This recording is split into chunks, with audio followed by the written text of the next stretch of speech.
Hello বন্ধুরা, কেমন আছো তোমরা সবাই? আশা করি ভালো আছো, সুস্থ আছো। আমিও খুব ভালো আছি। তো বন্ধুরা দেখো, এখন বাজে সকাল 7টার সময় আজকে ঘুম থেকে উঠলাম। উঠে প্রথম কাজ হচ্ছে বাসি কাজগুলো সারা। তাই জন্য বাসি কাজগুলো সারতে চলে এসেছি। এই দেখো, ঘরগুলো ঝাড় দিয়ে মুছে নেব। আজকে আর ঠাকুরের বাসন মাজতে হবে না, ওটা আমার বর ডিউটি যাওয়ার আগে মেজে দিয়ে গেছে। তা উঠে দেখেছি, মনটা খুব আনন্দ হলো, যাকে ওই কাজটা আর করতে হবে না। আর উঠোনটা ঝাড় দেবো, মানে যে যখন বাসি জামা কাপড় ছাড়বো তখন উঠোনটা ঝাড় দিয়ে দেবো। তো এই ঘরটা মুছে ফেলছি। মুছে ফেলে আর যাব বাইরে। ফুলগুলো রয়েছে, কিন্তু আজকে ফুলগুলো না মানে অনেকগুলো ফুটেছে, মানে কি সুন্দর সুন্দর ফুল ফুটেছে, তোমাদের দেখাবো। হলুদ ফুলটা ফুটেছে, কি সুন্দর লাগছে। আর এই ঘরটা চলে এলাম, এই ঘরে বিছানাটা পরিষ্কার করে নেবো। আর ঘরে যে জামা কাপড়গুলো ঝুলছিল, এগুলো সব মানে বারবার বৃষ্টি আসছিল বলে এই ঘরে মেলে দিয়েছিলাম। তো এগুলো শুকিয়ে গেছে আপাতত, এগুলো তুলে নিয়ে বিছানাটা ভালো করে ঝেড়ে পরিষ্কার করে নিলাম। আর ওই ঘরে তো মেয়ে শুয়ে থাকে, মেয়ে তো একটু দেরি করে ওঠে, তাই জন্য বিছানাটা তুলতে ওটা দেরিই হয়। তাই একটু দেরি করেই তুলবো। আর ঘরগুলো মুছে নিয়েছি, পরিষ্কার হয়ে গেছে, মেয়ে উঠলেই শুধু পরিষ্কার হয়ে যাবে বিছানাটা। আর এই দেখো, আমার ওই গাছে ফুলটা ফুটেছে। এই ফুলটা তো তোমরা দেখোই ফোটে সব সময়, আর ওই ফুলটা আজকে দুটো ফুটেছে, কি ভালো লাগছে। জামাকাপড়গুলো ধুয়ে নিয়ে আর চলে এসেছি বোতলগুলো ভরতে। বোতলগুলো সব ভরা হয়ে গেছে, দেখো টেবিলে সব সাজিয়ে ফেলেছি। আর এদিকে চলে এলাম মেয়ের দুধটা গরম বসাতে। আর এই কর্নফ্লেক্স ফুরিয়ে গেছিলো, কালকে নিয়ে এসছে ওর বাবা। কর্নফ্লেক্স দিয়ে দুধ দিয়ে এখন মেয়েকে খেতে দেবো সকালবেলা ব্রেকফাস্টে। আজকে দুধ কর্নফ্লেক্স খাবে বলেছে, তো দুধ কর্নফ্লেক্স দিয়ে দেবো। আর মেয়ে উঠে পড়েছে, মেয়ের মুখ টুক ধুয়ে দিয়েছি। আর ওকে মাথা টাথা আঁচড়ে বললাম, তুই বস, আমি তোর ব্রেকফাস্টটা নিয়ে আসছি।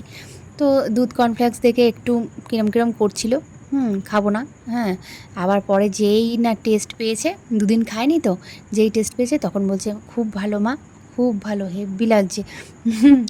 আসলে কি, ওকে সব রকমই দিই আমি। হ্যাঁ, যে একরকমই যে সকালবেলায় যে দেবো সেরকম করি না, যখন যেরকম থাকে সেরকমভাবেই দিই, মানে সব রকমের টেস্টই ওকে করাই, যাতে সব রকম টেস্টে ও উপযুক্ত থাকে। ওই জন্য দিই, নানা রকম ঘুরিয়ে ঘুরিয়েই ওকে টিফিন দিই আমি, যাতে ওর ভালো লাগে। একরকম টিফিন কি আর বাচ্চাদের ভালো লাগে বলো প্রতিদিন? আর আমি একটু চা করে খেয়ে নিলাম, আজকে আর মুড়ি টুড়ি খাইনি, ভালো লাগলো না। এদিকে চলে এসেছি রান্নাঘরে, ভাত আর ডালটা বসিয়ে দিয়েছি। আর ডালের মধ্যে পেঁপে দেবো, তাই পেঁপে কেটে নিচ্ছি। পেঁপেটা কেটে নিলাম, অর্ধেক করেই দিলাম, পেঁপেটা বেশ বড় ছিল আর খুব সুন্দর। পেঁপেটা খুব ভালো। তো এটা ডালে দিয়ে দেবো। আর বন্ধুরা, ও মামামের খাওয়া হয়ে গেছে, আর আমার ছেলেকে ভাত দেবো। ও তো ভাত প্রিয় মানুষ, হ্যাঁ, ও ভাত ছাড়া খাবে না। তারপরে ওইদিকে ওইটুকুনি ভাত আর ডালটা বসিয়ে এসে ভাবলাম মেয়েকে একটু পড়িয়ে নিই। কেননা এই সময়টাই একটু না পড়ালে, আমি যদি রান্নার দিকে ঢুকে যাই না, আর ওর পড়া হবে না। হ্যাঁ, ওই জন্য একটুখানি পড়িয়ে নিচ্ছি, ও লিখছে আর আমি ওর আগের লেখাগুলো দেখে নিচ্ছি। কেন একবারে তো দেখতে পারি না, বলি লিখে রাখ, আমি পরে দেখব। ও যখন ওকে টাস্ক দিই, তখন বসে বসে আগের টাস্কটা আমি দেখে রাখি যে ও কী লিখেছে না লিখেছে। তো দেখছি আর করছি আর পড়াচ্ছি। এদিকে চলে এসছে দেখো, একজন দিয়ে গেল। আজকে তো মনসা পুজো, তাই জন্য মনসা পুজোর প্রসাদ দিয়ে গেছে। আর এদিকে ফ্রিজ থেকে ইলিশ মাছ আর চিংড়ি মাছটা বার করে নিয়ে এসে নুন হলুদ মাখাচ্ছি। ধুয়ে নিয়ে নুন হলুদ মাখিয়ে রাখলাম। চিংড়ি মাছটা করব হচ্ছে পেঁয়াজ দিয়ে, পেঁয়াজ দেবো, আর এই লঙ্কাটা, কাঁচা লঙ্কাটা দেবো ইলিশ মাছে দেবো। আর এইটাতে চিংড়ি মাছটা ভেজে নিয়ে তেলের মধ্যে গোটা গরম মশলা আর শুকনো লঙ্কা ফোড়ন দেবো, দিয়ে পেঁয়াজ দিয়ে আর টমেটো দিয়ে পুরো কারি মতন করব। এইটা আমার ছেলে আর বর ভীষণ ভালোবাসে, মানে ওই চিংড়ি মাছ যদি অন্য কিছুর মধ্যে দিই খাবে না। এইভাবে গোটা গরম মশলা ফোড়ন দিয়ে আর পেঁয়াজ রসুন দিয়ে যে কষাটা করি না, এই চিংড়ি মাছ মানে অন্য সব ফেলে এই মাছ দিয়েই শুধু খাবে, জানো, এতটাই ভালোবাসে দুজনে। তো যাই হোক, এটাই করে নিচ্ছি। এই যে কষা একদম টমেটো দিয়ে নেড়ে চেড়ে যখন তেল একদম কষা তেলটা বেরোবে, তার উপরে মাছটা দিয়ে নামাবো। অল্প একটু জল দিয়েছি যাতে পেঁয়াজটা গলে, তার মতন। আর এই দেখো, দেখতে কত সুন্দর হয়েছে না? হ্যাঁ, তোমাদের সাথে এটা শেয়ার করলাম আজকে। ভীষণ ভীষণ পছন্দের জিনিস আমার ছেলে আর আমার বরের।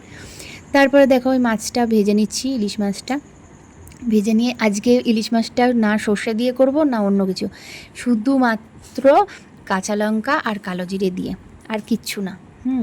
এই পাতলা মতো মানে একদম হালকা অল্প কারি মতন থাকবে, এইটাই ওদের ভালো লাগে।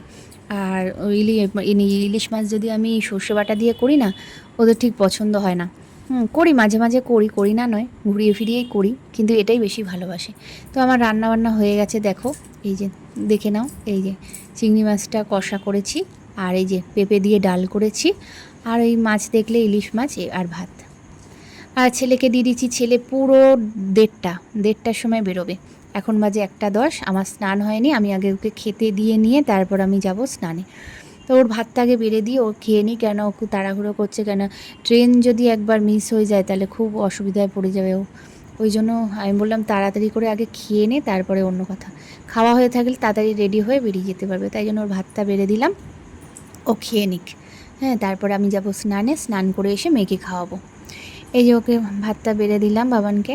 আর আজকে দেখো গেলাম ছেলের সাথে যাওয়ার পরে দেখো কোথায় গেছি জানো, ছেলের পড়া হয়ে গেছে, ওকে নিয়ে বেরিয়ে বাজার কলকাতায় গেছি, ব্যারাকপুর বাজার কলকাতা, এটা ব্যারাকপুরের মধ্যে। তো চলে এসেছি, এখানেও যেন কত সুন্দর সুন্দর জামাগুলো আমার এত পছন্দ হয়েছে, কি বলবো তোমাদের বন্ধুরা। তোমরা কিন্তু যদি কেউ না যাও অবশ্যই করে কিন্তু তাড়াতাড়ি যেও, আমার তো ভীষণ পছন্দ। এই মানে এত সুন্দর কালার আর এত সুন্দর সুন্দর মানে সব কালেকশানগুলোই খুব সুন্দর, জানো তো। আর দামগুলোও খুব মানে খুবই সুন্দর, ভালো, একদম নেওয়ার মতনই দামগুলো আছে। তো দেখে আসলাম। আর ওপরটাতেও গেছিলাম, মানে আর কুর্তি টুর্তিগুলো খুব সুন্দর, ভীষণ সুন্দর কুর্তিগুলো ছিল। দেখে এসেছি, আর খুবই ভালো লাগলো। আর মেয়েকে না নিয়ে গিয়ে না আমি মেয়ের জিনিসটা কিনতে পারি না, ছেলেকেও তাই। ওই জন্য ভাবলাম একেবারে যখন ছেলে মেয়ে দুজনকে একসাথে নিয়ে যাব তখনই ছেলে মেয়েরটা কিনবো। আর ওর বাবার সাথে না থাকলে আমি ঠিক কিনে আমার শান্তি হয় না। তো চলে এলাম ফার্স্ট ফ্লোরে, দেখো উঠছি, উঠে এই দেখো সামনেই বাচ্চাদের জিনিসগুলো রয়েছে, খুব সুন্দর, দেখো কালার দেখলেই মন জুড়িয়ে যাবে। আজকে না বন্ধুরা ফাঁকা ছিল, জানো তো, দেখতেও খুব মানে সুন্দরভাবে জিনিসগুলো দেখতে পারলাম। আর ঘুরে ঘুরে সব জিনিসগুলো দেখেছি। এত ভিড়ের মধ্যে না আমি সত্যি কথা শপিং মলে গিয়ে জিনিস দেখতে পারি না, একটু ফাঁকা ফাঁকা থাকলে আমি একটু দেখে শান্তি হয় আমার।